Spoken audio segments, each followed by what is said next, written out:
तारीख थी 27 जून 1976। Ben Gurion international airport, तेल अवीव, इज़राइल। रात करीब 11 बजे एयर फ्रांस की एयरबस A300 V4 203 इज़राइल शहर तेल अवीव से ग्रीस की राजधानी एथेंस के लिए उड़ान भरता है।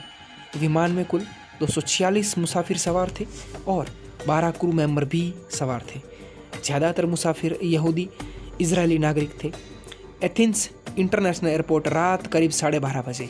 1.5 घंटे की उड़ान के बाद प्लेन एथेंस पहुंचता है। अब विमान को यहां से पेरिस के लिए उड़ान भरना था। एथेंस में विमान में 58 और मुसाफिर सवार होते हैं और इन्हीं 58 मुसाफिरों में वो 4 आतंकवादी भी शामिल थे जिन्हें इस प्लेन को हाईजैक करना था। इनमें से 2 फिलिस्तीनी लिबरेशन आर्मी से जुड़े थे जबकि 2 जर्मनी के रेवोल्यूशनरी ब्रिगेड से संबंधित थे।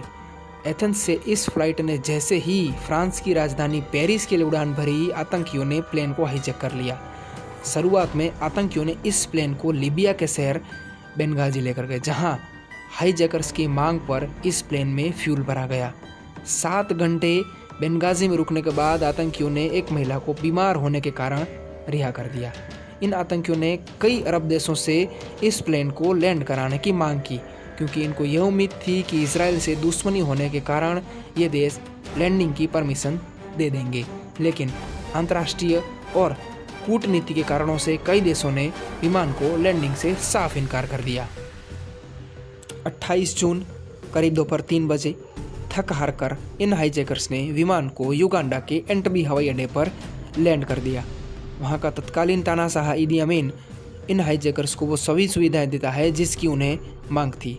आतंकियों के कहने पर ही ईदी अमीन ने अपनी सेना के खास लड़ाकों को बंधकों की निगरानी में तैनात कर दिया। लैंडिंग के बाद विमान में सवार सभी इजरायली यात्रियों को पास बने एक टर्मिनल में ले जाया गया। इधर इजराइल में विमान अपहरण की खबर आते ही खलबली मच गई।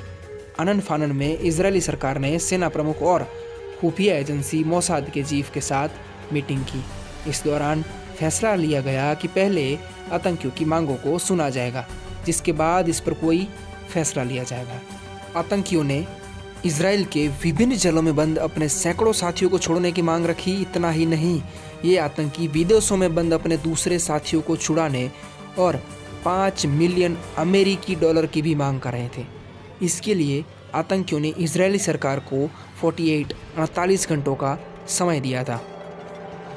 इजराइल की नीति आतंकियों के साथ कोई भी समझौता न करने की रही है, जिसके कारण उन्होंने आतंकियों को उलझाने के लिए एक चाल चली और इस डील को लेकर बातचीत करनी शुरू कर दी। इस दौरान खुफिया एजेंसी मोसाद के जासूसों ने एंटबी हवाई अड्डे से खुफिया जानकारी जुटानी शुरू कर दी। 30 जून को आतंकियों ने बंधक बनाए गए लोगों में से 48 को रिहा कर दिया। इनमें से अधिकतर बूढ़े और बीमार लोग थे। इनमें सभी को एक स्पेशल फ्लाइट से पेरिस भेज दिया गया। इतने कम समय में इजरायली सरकार और सेना ने खुफिया एजेंसी के साथ मिलकर हाईजैकर्स से 4 जुलाई तक का समय मांग लिया, जिसके बाद आतंकियों को भरोसा हो गया कि इजरायली सरकार उनके सामने घुटने टेकने के लिए तैयार हो गई है। इसलिए उन्होंने गैर इजरायली नागरिकों को रिहा कर दिया। अब एंटबी हवाई अड्डे पर केवल 94 इजरायली यात्रियों के साथ कुल 116 लोग ही बंधक बचे थे। और इस दौरान इजरायली सरकार कुछ ऐसा करने जा रही थी जिसके बारे में आतंकी सोच भी नहीं सकते थे। 3 जुलाई को इजरायली कैबिनेट ने लंबी बैठक के बाद ऑपरेशन थंडरबोल्ट को हरी झंडी दे दी।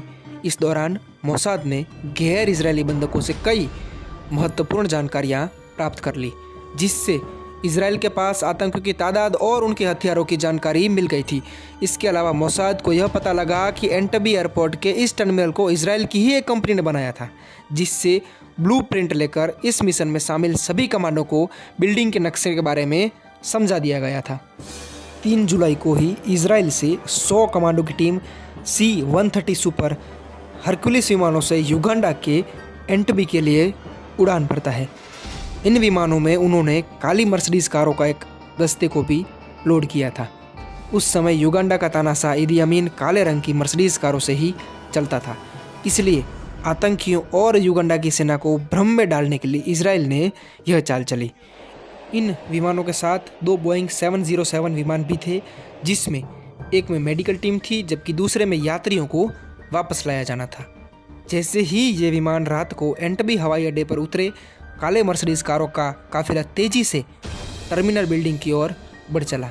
लेकिन उन्हें यह पता नहीं था कि ईदी अमीन उस समय युगांडा में नहीं था। ऐसे में इजराइल की पोल खुल गई, लेकिन बिल्डिंग की पूरी जानकारी होने के कारण कमांडो तेजी से बंदूकों के पास पहुंचे और हिब्रू भाषा में चिल्लाए कि लेट जाओ।